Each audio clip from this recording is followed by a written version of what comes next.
चलिए बात करते हैं अनित्य की। अनित्य, जिसे अंग्रेजी में इम्परमानेंस कहा जाता है। क्यों अनित्य की चर्चा करना आवश्यक है?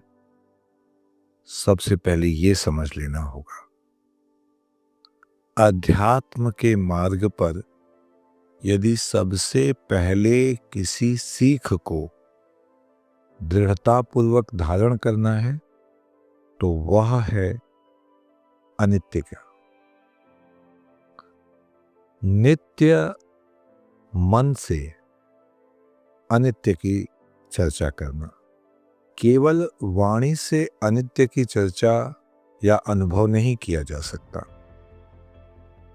उसके लिए मन को वह परिस्थितियां दिखानी पड़ेंगी जिससे मन को अनुभव हो कि वह अनित्य को समझ रहा है, अनित्य को जान रहा है। अनित्य अर्थात वह जो सभी समय एक जैसा नहीं रहता।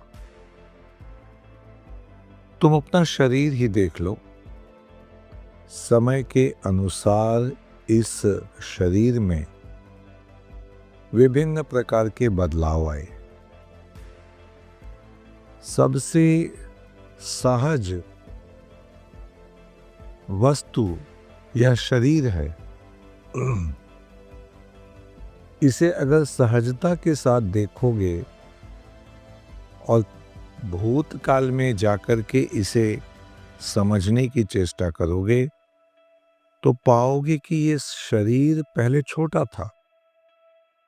शरीर की स्थितियां बदलती रहीं और यदि कोई 50 वर्ष का शरीरधारी व्यक्ति अपने 5 वर्ष के शरीर को किसी फोटो या वीडियो के माध्यम से देखे तो वह सहज ही शरीर के बदलाव को समझ सकता है।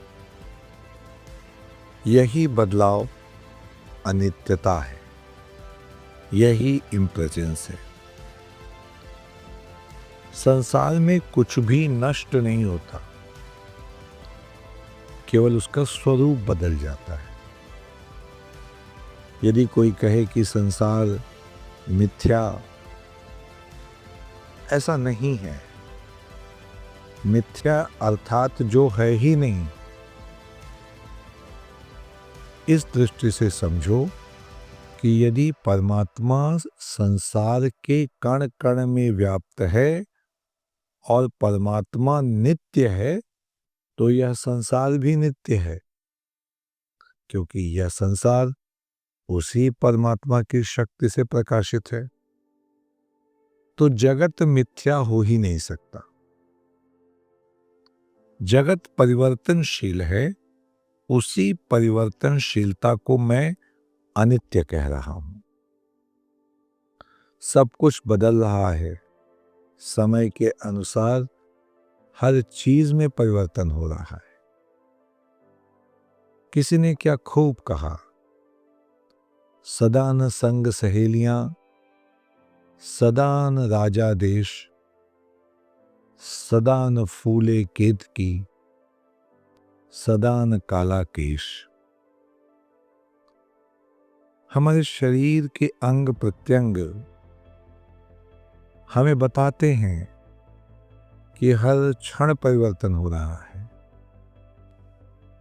बचपन में काले घने बाल एक आयु के बाद सफेद होने लगे हैं। हम इस सत्य को नहीं स्वीकारते और जानबूझकर अपनी मनोवृत्ति को मजबूत करने के नाम पर अपने केशों में रंग लगा लेते हैं, डाई कर लेते हैं उन्हें।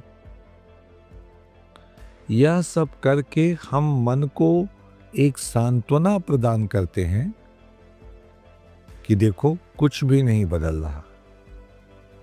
पर बदलाव तुम्हारे हाथ में नहीं है। बदलाव पर किसी का वश नहीं है, क्योंकि यह एक नियम है और इस नियम से सभी बंधे हैं।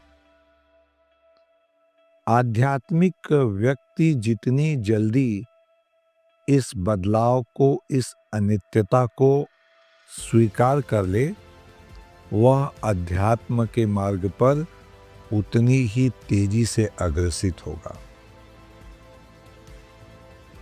मन को तमाम प्रकार के कृत्रिम आवरण से सजाकर समझा लेना अध्यात्म नहीं है। जो आध्यात्मिक है वह अनायास अपने शरीर की क्रियाओं में होने वाले परिवर्तन को नहीं छिपाएगा, फिर चाहे वह केशों को रंगना ही क्यों न है। आडंबर से जितना अपने आप को बचाओगे, तुम उतनी ही ज्यादा आध्यात्मिक स्थिति को मजबूत कर पाओगे। प्रपंच को प्रपंच मानना होगा। प्रपंच बिना परिवर्तन के नहीं होता। जहां परिवर्तन नहीं, वहां प्रपंच नहीं, और जहां परिवर्तन है, वहां प्रपंच भी है। देखते हो ना, लोग कहते हैं, पहले मैं कितना बलशाली था, पहले मैं कितना धनवान था, आज न मेरे पास बल है न धन। पिछली बातों को याद करके अनायास लोग दुखी हो जाते हैं। कभी कभी भविष्य की चिंता करके भी बहुत दुखी हो जाते हैं। ऐसे लोगों को वर्तमान में जीना नहीं आता। लेकिन यदि तुम अनित्यता का अनुभव कर लोगे, अपने मन को अनित्यता का नियम समझा दोगे, तो तुम वर्तमान में रहना सीख जाओगे। इस वर्तमान में रहने का नाम ही जीवन है, और अनित्यता का अनुभव करके इस जगत में नाना प्रकार के व्यवहार करते रहने पर भी आध्यात्मिक व्यक्ति का कोई नुकसान नहीं होता। यह मैं अपने अनुभव के आधार पर कह रहा हूं। प्रयास करो कि प्रतिदिन नित्य तुम अपने मन को शिक्षा दोगे कि यह संसार परिवर्तनशील है, बदलना इसका नियम है, और अपने मन को सिखाओगे कि तुम प्रत्येक बदलाव को बिल्कुल साक्षी भाव से स्वीकार करो।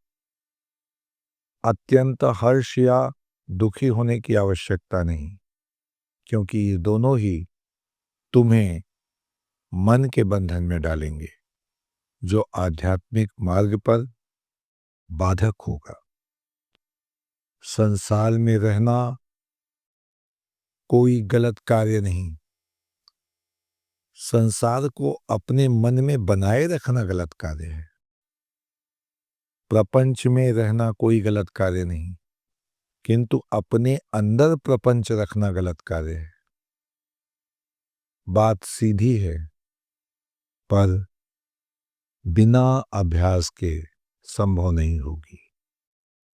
आशा है आप इसे समझते हुए अपने मन को इस अनित्यता के विषय में अवश्य शिक्षा देंगे। ओम परमात्मने नमः।